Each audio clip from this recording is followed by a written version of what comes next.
would like to discuss with you about teaching. How do you work with your students, with your PhD students? Well, the first thing one notices is that everybody is different, and they're all very different from me. So I often like to think that a student regards the problems in his own way because they have been thinking a lot about them, but like the way I was when I was a student, but most of them are quite different.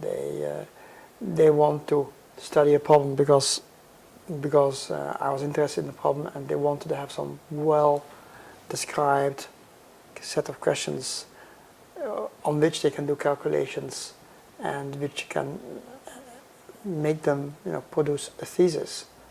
And I think, well, I have some difficulty in that attitude in general. So it always turns out to be, well, sometimes it turns out to be quite difficult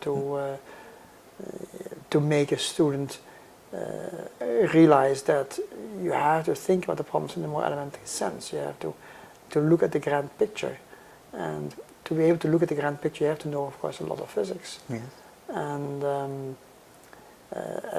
then you have to select out of this all these problems that exist in our field, select out the problem that suits you most.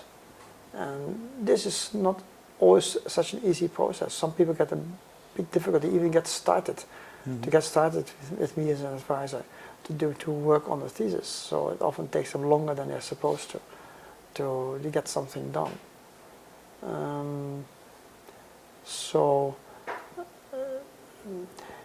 Invariably, the students that I have as graduate students end up doing something orthogonal to what I originally asked them to. Yeah. And I cannot blame them. That part of the way they work is all right with me, because they are independent persons. They should be. If they do exactly as I tell them to do, that's probably not right. But it's very hard for me to make a PhD student, work in such a way that he can become a collaborator, because then he has to think the same way of all the problems that we are encountering as I do myself, and that's usually not the way they function. So it's hard to really